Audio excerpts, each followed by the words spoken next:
Di sini saya akan menjelaskan biaya sistem pengendalian atau control system cost.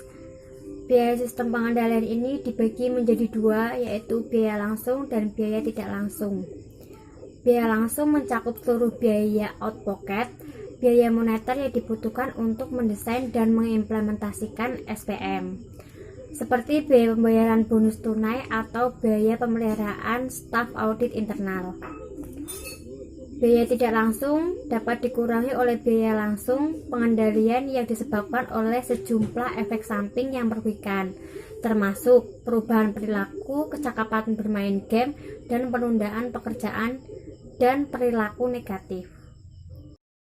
Saya, Niswa Gida, akan menjelaskan tentang desain dan evaluasi sistem pengendalian manajemen. Jadi, seorang manajer sebelum mendesain, mereka harus mengetahui dulu setidaknya dua hal. Yang pertama, jenis pengendalian apa yang paling tepat untuk digunakan, dan yang kedua, seberapa ketatnya pengendalian yang akan mereka aplikasikan. Untuk mengetahui jenis apa yang paling tepat digunakan, manajer juga harus mengetahui dulu kelemahan dan kelebihan dari masing-masing setiap jenis pengendalian. Jenis pengendalian sendiri ada 3. Pertama, pengendalian personal, pengendalian tindakan, dan yang terakhir adalah pengendalian hasil. Pertama, pengendalian personal.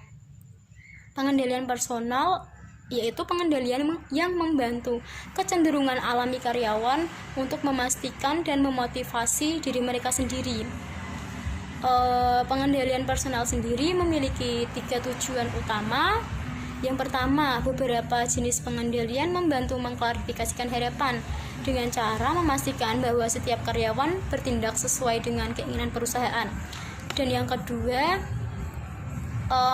membantu untuk memotivasi setiap karyawan bahwa mereka mampu karena mereka memiliki pengalaman, kecerdasan, serta sumber daya yang ada di dalam diri mereka sendiri. Dan yang terakhir, meningkatkan kemungkinan bahwa setiap orang memiliki self-mentoring atau hati nurani yang akan mendorong mereka ke hal-hal yang lebih positif dan lebih percaya dengan diri mereka sendiri. Pengendalian kedua yaitu pengendalian tindakan.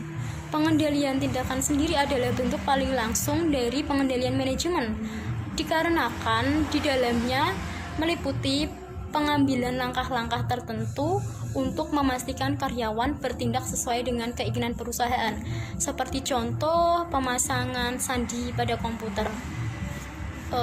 Dan pengendalian tindakan ini memiliki beberapa kelemahan. Di antaranya, 1. Adanya pembatasan mungkin akan mengakibatkan perubahan perilaku. Kedua, sebagian pengendalian dapat mematahkan kreativitas, inovasi, serta adaptasi karena karyawan akan cenderung bersikap pasif dan hanya mengembangkan kemampuannya sesuai dengan prosedur yang ada. Dan yang ketiga, akuntabilitas tindakan khususnya mungkin dapat menyebabkan kecerobohan, seperti contoh pemasangan password yang berbeda-beda di dalam setiap komputer. Hal itu akan mendorong karyawan untuk menyimpan password atau sandi komputer tersebut di dalam pesan surel, dan hal ini akan menyebabkan kecenderungan keamanan dan hasil yang berbalik dengan apa yang telah direncanakan sebelumnya. Dan yang terakhir, mungkin dapat menimbulkan pengaruh negatif karena bagi mereka yang tidak suka bekerja di bawah pengendalian tersebut atau mereka yang lebih kreatif serta inovatif akan mengeluarkan diri dari perusahaan tersebut. Dan yang terakhir adalah pengendalian hasil. Pengendalian hasil sendiri ini adalah tipe pengendalian yang melibatkan pemberian imbalan atau insentif atas kinerja seorang karyawan. Pengendalian hasil ini memiliki beberapa kelemahan, diantaranya 1. Hasil pengukurannya sering tidak sempurna dan sulit untuk mengantisipasi atau menyelesaikan masalah pada pengukuran ini. Kedua, membedakan resiko pada setiap karyawan. Jadi semakin banyak resiko-resiko dan itu akan menambah waktu serta biaya mungkin.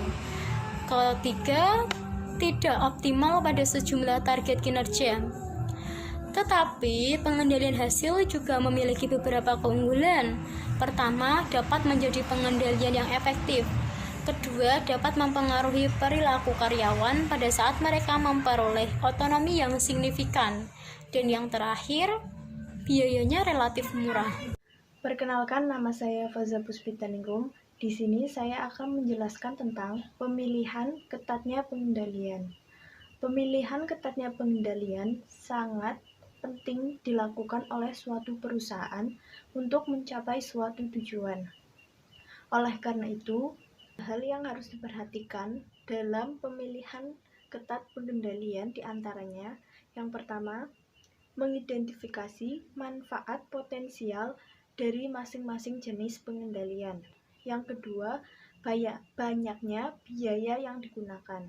Dan yang ketiga, efek samping yang mungkin merugikan dari masing-masing jenis pengendalian. Ketatnya pengendalian merupakan hal yang paling menguntungkan bagi keberhasilan perusahaan. Adapun faktor-faktor keberhasilan ini bergantung pada jenis usahanya atau bergantung pada jenis usaha yang dilakukan oleh perusahaan tersebut. Kemudian, apakah mungkin terdapat efek samping yang merugikan bagi perusahaan? Jawabannya, mungkin saja efek samping yang merugikan itu timbul. Efek samping yang merugikan itu akan muncul jika pengendalian dilakukan secara ketat. Contohnya, jika lingkungan kerja tidak dapat diprediksi dan tingginya kebutuhan akan kreativitas seperti perusahaan berteknologi tinggi. Selanjutnya adalah mempertahankan pengendalian yang baik. Penyebab masalah yang dihadapi perusahaan seringkali beragam. Salah satu penyebabnya adalah pemahaman yang tidak sempurna mengenai penentuan dan atau pengaruh dalam pengendalian manajemen dalam penentuannya. Penyebab lain adalah kecenderungan manajemen untuk mengendalikan implementasi pengendalian manajemen pada bisnis lain yang kecenderungannya lebih menekan. Tidak mudah untuk tetap menjaga pada tempatnya, karena sistem pengendalian manajemen yang sesuai dalam jangka waktu yang lama, khususnya ketika perusahaan beroperasi pada lingkungan yang berubah dengan cepat. Oleh karena itu, kritik terhadap sistem pengendalian manajemen harus dilakukan dengan kewaspadaan. Pengendalian yang tampaknya longgar mungkin memiliki manfaat yang tersembunyi seperti kreativitas yang tinggi, semangat kerjasama, atau biaya yang rendah. Assalamualaikum warahmatullahi wabarakatuh. Perkenalkan, nama saya Taufik. Saya dari kelompok 3. Di sini saya bagian dari studi kasus. Nah, kan saya jelaskan sedikit tentang studi kasus dari Kasus Diagnostic Product Corporation. Jadi, perusahaan menginginkan pencapaian hasil yang lebih banyak atau lebih baik pada tahun 2005 dan tahun sebelumnya atau tahun 2004. Dan pada tahun 2004, perusahaan telah mengimplementasikan sebuah program bonus kinerja untuk Amerika berdasarkan FSE. Program baru tersebut meliputi pemberian imbalan bagi FSE berdasarkan pada pencapaian mereka. Secara historis, program tersebut mampu mencapai angka 70% untuk penjualan produk ke luar negeri dan telah melampaui pertumbuhan penjualan bagi domestik. Nah, itu dari studi kasus.